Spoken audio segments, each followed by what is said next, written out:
Сәлеметсіздер ме, құрметті көрермендер. Біз бүгін ұн қуырдақ дайындайтын боламыз. Мінекей майымыз кішкене қызды. Енді етіміз саламыз.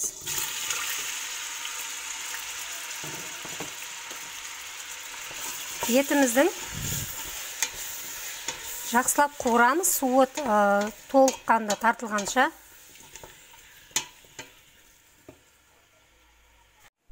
Енді етіміз қуырылып болғанша біз ұнымызды дайындап алайық. Қамырымызды тұз саламыз, бір қасық. Су құямыз, басқа ештеңе қоспай қойсаңыздар да болады. Біз қамырымызды иледік. Енді осыны 10-15 минутқа бетін жауып қалдырамыз. Міне біздің етіміздің суы толықтай тартылыпты.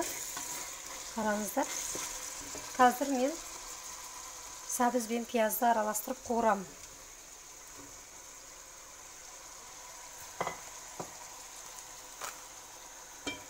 Қалауыңызға қарай тұз, бұрыш қоссаңыз болады. Сәбіз бен пиязды бірнеше минут бірге қосып қуырамыз. 3 минуттай қуырып алдық, содан кейін еттің бетінің көлеміне келтіріп, су құйып, аяу отта жарты сағатқа қалдырамыз.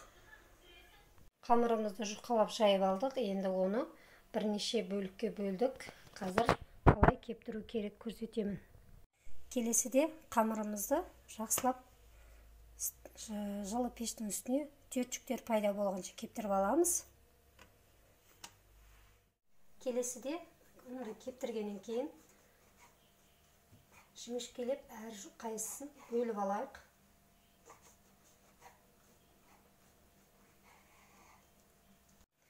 Енді біз жіңішкелеп кесіп аламыз. Біздің тамағымыз дайындалды. Суына қарасаңыздар, еттің бойымен бірдей болу керек. Мен енді жаңағы дайын кеспемді жаймалап саламын.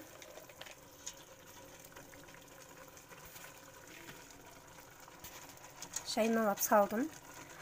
Осының бетін жауып қатты отқа 5 минутқа қоямын. Міне біздің қуырдағымыз дайын. Өте қарапайым рецептіден тұратын тағам, өте тойымды. Менің балаларым сүйіп жейді. Енді біз тағамымыз кішкене сәндеу үстіндеміз. Бүгінгі тағам сіздерге ұнады деген сенімдемін. Мені қолдап, лайк басып, комментарий жазып кетіңіздер. Сіздер де пісіріп көріңіздер. Нәтижесін бөлісуді ұмытпаңыздар. Сау болыңыздар.